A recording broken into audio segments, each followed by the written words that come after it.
Hello po mga kababayan, si Dante Maravilla. So nag-react na yung ating Pangulong Bongbong Marcos sa kaguluhan sa Senado. Ang panawagan ng ating Pangulo, bumalik na sila sa trabaho. Get back to work, sabi ng ating Pangulong Bongbong Marcos. Then sabi ng ating Pangulo, they're examining all their options, looking at the Constitution to remedy the situation in the Senate. But it requires the cooperation and commitment of the Senate leadership. So malamang mga kababayan, baka kailangan na po na somebody should file a case against the majority senators for dereliction of duty. At kung kailangan i-expel itong 13 mga senador for not performing their duty, constitutional duty, then dapat siguro mga kababayan na gawin na. Yan, sabi ng ating Pangulo, President Marcos, I'm afraid all these events that we have been witnessing has thrown the Senate and its leadership, the whole Senate, into this area niya. Iningan siya ng reaction kanina ng mainstream media. Your thoughts on the Senate impasse and what would you like to tell the senators? Get back to work. Get back to work. Because it's important. Ang dami natin kailangan gawin. Look, we had a meeting sa Uplift Committee. And marami tayong kailangan pagawa sa mga batas like we were thinking baka magka-supplemental budget, baka mag-amendahan namin ang mga ibang batas. Ito ay kailangan amendahan namin ang mga ibang batas. Ito para makapagbigay tayo ng tulong sa tao. Ito ay kailangan para makapagbigay tayo ng tulong sa taong bayan dahil nasa oil crisis. Kung walang session, hindi ko nga maintindihan dahil ang pagkaintindi ko is that ang rules, ng congressman naman ako, nagsenador din ako. Ang rules dyan, bago ka mag-cancel ng session, you have to inform the other house 3 days before you cancel a session. And there has to be a very good reason for canceling a session. I don't think na ihahatid mo ang isang senador para pupunta kung saan siya pupunta. Hindi yata sapat na dahilan yan para i-cancel ang isang session. Isang session lang yun. Ngayon, cancelado na naman ang isang session. Hindi ko nga maintindihan kung paano sila magtatrabaho kung ganito. Ang House of Representatives ngayon ay nagtataka kung paano ba nagbago na pa yung rules, nagbago na pa yung mga patakbo natin kagaya ng sa mga nakaraan. It is a rule that is contained in the Constitution. And so, I'm afraid whatever, all these events that we have been witnessing has thrown the Senate and its leadership into it has discredited the leadership and it has stopped the essential business of legislation and government. The two other departments continue to work. The executive continues to work. The judiciary continues to work. Why does the legislation decide? Why does the legislature decide to stop working? I don't understand that. I talked to my fellow senators at the time I was senator. We cannot figure out bakit nagkaganito. Ano nangyari? Paano tayo napunta rito? Where the best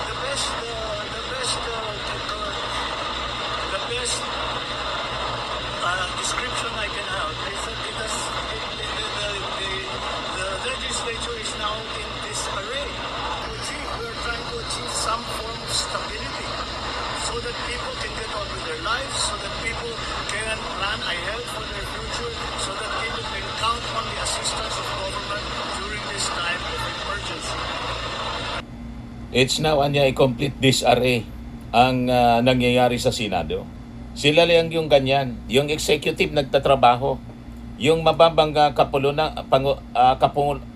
kapulungan nagtatrabaho. Yung judiciary niya nagtatrabaho. Yung Senate minority gustong magtrabaho. Yung Senate majority ayaw mag-report sa trabaho. Ang gusto ni Alan Peter Cayetano, mag-Facebook live na lang. Nag-Facebook live na naman po. So may time siya mag-Facebook live. Wala siyang time mag-preside, mga kababayan, sa Senado. Pinili niya mag-Facebook live kaysa mag-preside.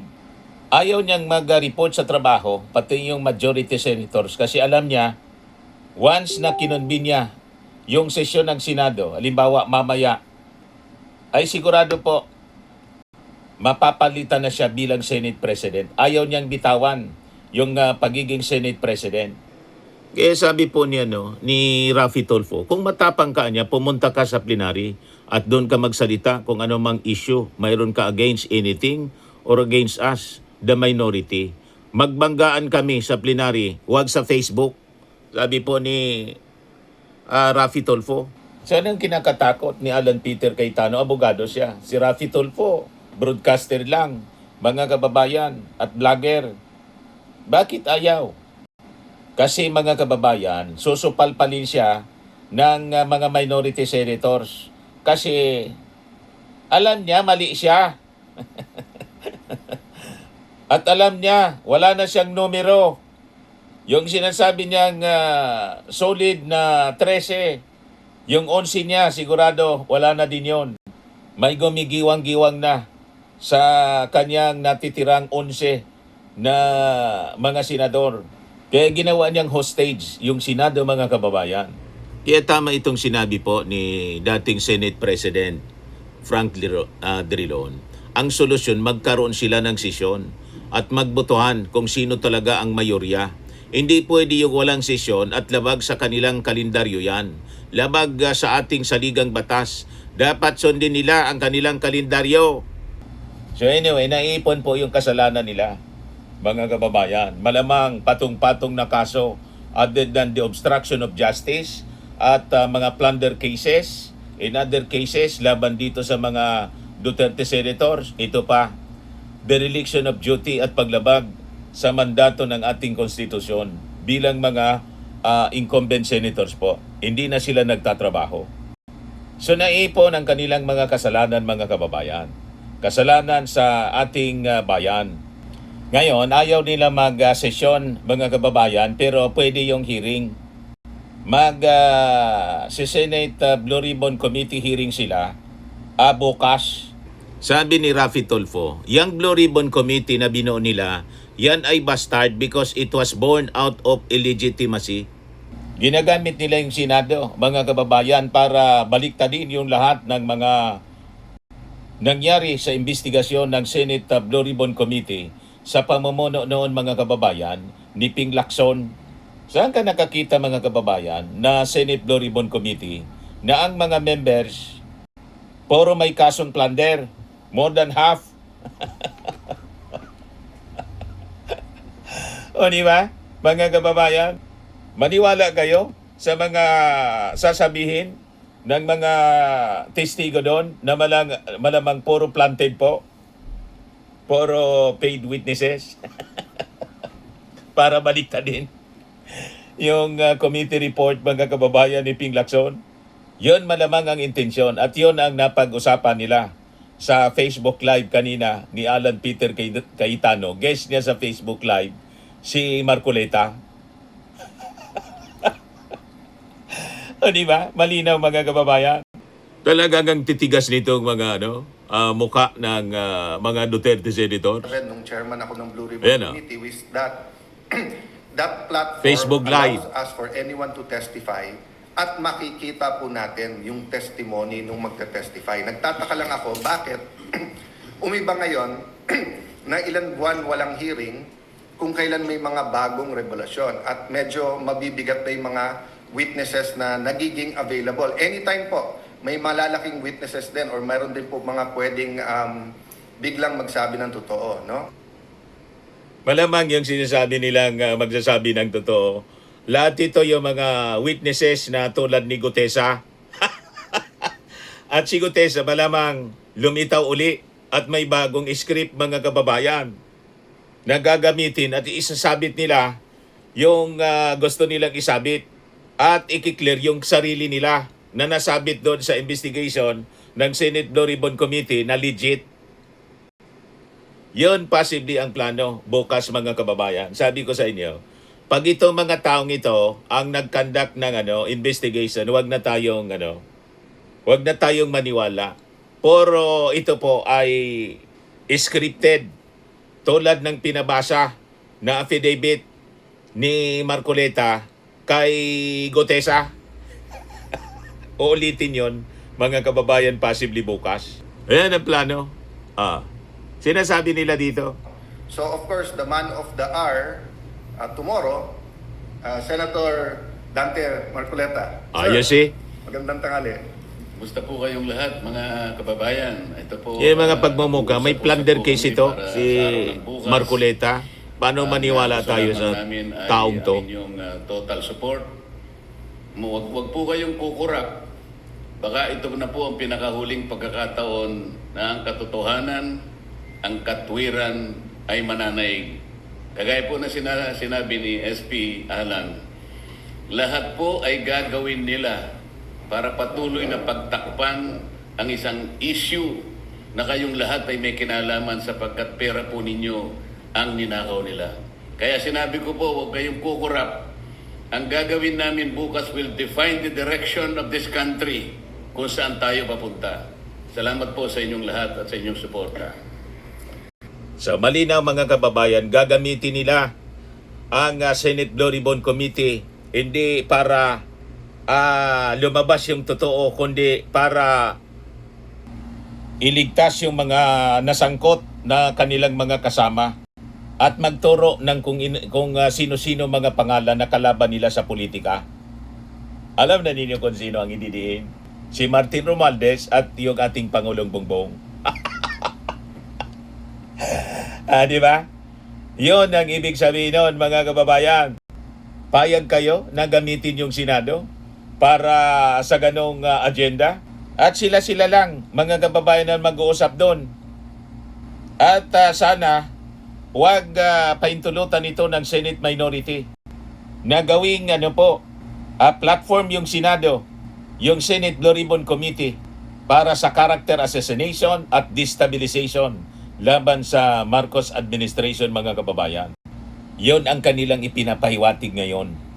Malinaw, it will define the direction of this country. Ang direksyon na yon papunta sa pagligtas mga kababayan sa kanilang mga kasama, pag-shield kay Sara Duterte, at destabilization sa Marcos administration using this Blue Ribbon Committee na ang sabi ni Raffy Tulfo, a bastard, illegitimate. Ulitin ko lang po. Malinaw po, Kaya pinapaiwatig pinapaswear, nila. diba? To tell the truth, the whole truth, and nothing but the truth. Walang truth po sa inyo. Unang-una, si Gotesa, yung the whole truth niya, lumalabas na puro scripted, pati yung notary, piki. So, falsos in uno, falsos in omnibus na. Kung ginawa yon ni Marcoleta noon, paano kami maniniwala ngayon? Di ba? Walang katotohanan sa inyo po. Pag sa kampo ng mga Duterte, hindi kayo sanay magsabi ng totoo. Puro kasinungalingan ang lalabas sigurado. But anyway, tingnan natin kung paano i-appreciate ng ating mga mamamayang Pilipino. Di ba? Yan ang sinasabi dito ni Alan Peter Cayetano. Kasi may half-truth, may tinatago na truth, mayroon pong lies, no? Series of hearings to. Pag naumpisahan po natin bukas, nandyan na yung momentum. Inuulit ko po pag may 13, automatic, hindi ko kailangang mag-resign, sa inyo na. In fact, tinitingnan ko lang, day by day, week by week lang, na matuloy lang itong mga hearing at maumpisahan lang. Baka naman yun lang ang trabaho ko. I'd be more than content to go. The day that God uses people to tell me na meron na kaming napili to lead us. In fact, sinabi ko na rin sa 12, gawin yung kandidato ang bawat isa sa atin dito, sino po ang gusto ding maglingkod sa ating bansa. But my mission right now is for the truth to come out, Again, hats off kay Senator Jinggoy Estrada. Napakatagal ko na po siyang kilala. We have our run-ins. In fact, may mga ibang nagpo-post ng aming mga disagreements in the past. But I'd like to reiterate what I said yesterday. Yung sinabi ni Senator Jinggoy na may ebidensya siya na talagang pinipilit siya lumipat at ang kapalit ay kanyang freedom at walang kaso, that's not hearsay to me because narinig ko mismo yung conversation. And palakas ng palakas yan, yung threat na yan sa iba pa naming mga kasama. So, dun sa 11, maybe some of them have a reason na mag-ingay, lumaban, i-discredit yung Blue Ribbon kasi especially pagdating dun sa 18 Marines, nabanggit din ang pangalan nila, allegedly nahatiran din ng malay-maleta. Having said that, dun naman sa inyo na mga tinatakot lang kasi I know at least one member na tinakot siya. Kasama na namin siya eh. Actually, nung araw, mas bilib ako sa kanya kaso kay Jinggoy. At sinabi nga niya na sama na, siya pa nga nagko-complain. Pero ngayon, nagsasalita pa laban sa amin. But at the right time, no, we'll talk about that. My point is, we will stay strong, but please pray for us kasi may individual circumstances ang bawat isa and marami kaming hindi kontrolado.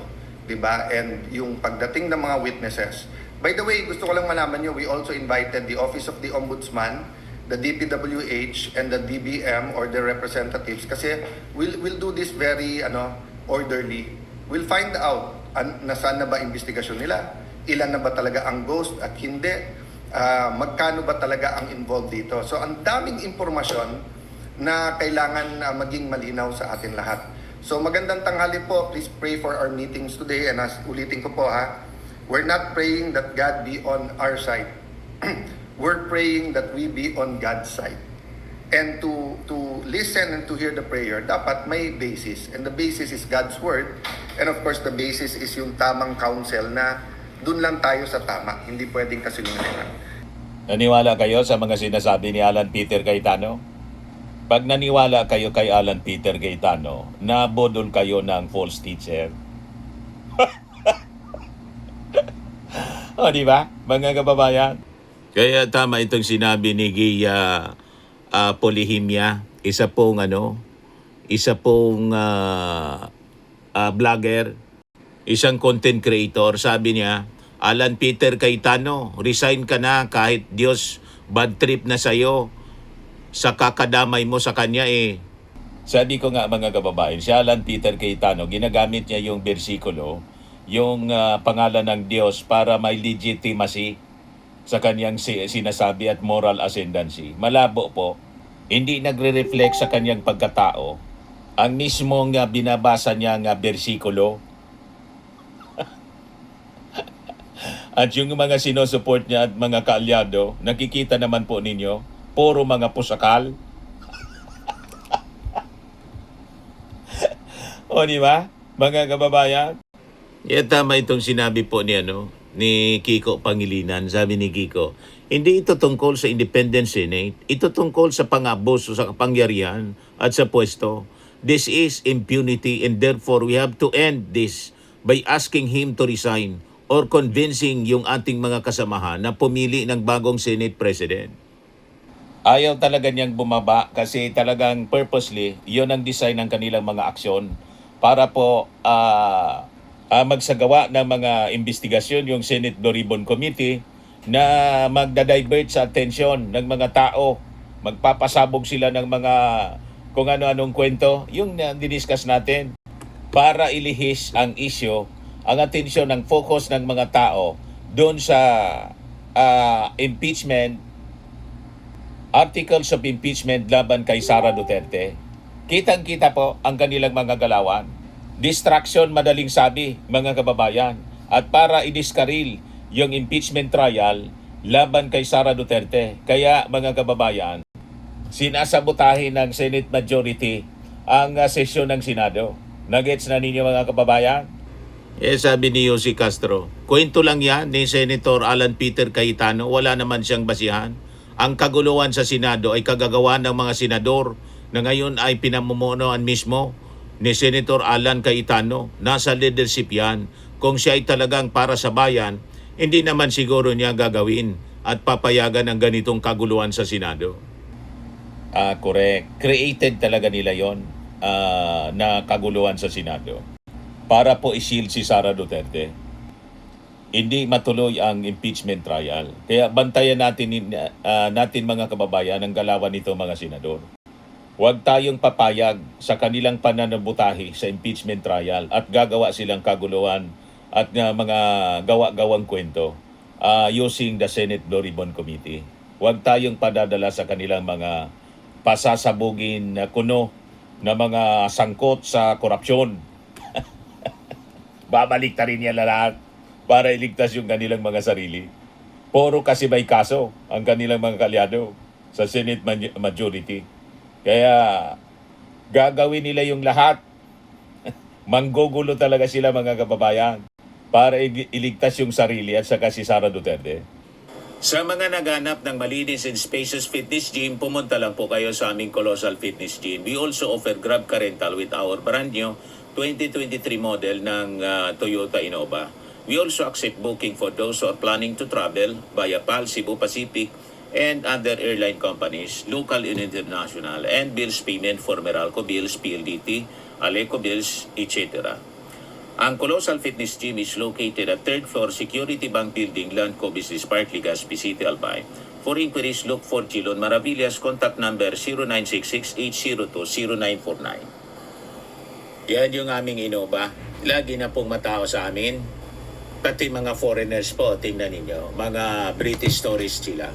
Ang lalaki ng katawan na, mga kababayan, nag-gym sa amin. Ito naman po, Indian National. Ito mga mga European sila. Ito naman yung bago naming product na binibenta online, Eye Glow Serum. Whitening po siya galing sa South Korea. Tingnan ninyo yung epekto sa aking anak na architect entrepreneur, Riz Maravillas. For inquiries, look for Riz Maravillas on FB. Ito naman po yung Firmax Firming and Lifting Cream, pinapahid sa mga pulses and other affected area. Mainam po ito sa mga pains at paninigas ng mga kasukasuan. Ito po, Automax Radiant Serum. Sa mukha naman yung application. Anti-aging po siya. You will look 10 years younger than your age. Ito naman po yung bagong product naming binibenta online. I am Worldwide Amazing Pure Organic Barley Powdered Drink Mix from Australia. Mainam po ito sa mga cancer patients tulad nitong si Yulitan, isang ovarian cancer survivor. Sabi niya, barley did not just save my life, it gave me a new life. In 2019, Yuli faced the fight of her life. Through surgery and harsh chemotherapy, I am Worldwide Amazing Pure Organic Barley became her source of strength. It boosted her immune system when she needed it most and gave her the energy to keep going. 100% organic siya, immune system booster, trusted by survivors. For your inquiries and orders, dumiretso na lang kayo sa aking anak na architect entrepreneur Riz Maravillas. Sa mga mahilig naman po sa mga imported bags and wallets, dumiretso na lang kayo kay Ma'am Eileen Rosales, Eileen Closet. Nakabase siya po sa Amerika. Yan yung kanyang Facebook live selling po. Every Sunday, 7 o'clock in the evening, Philippine time. Pwede kayong mag-order sa kanya.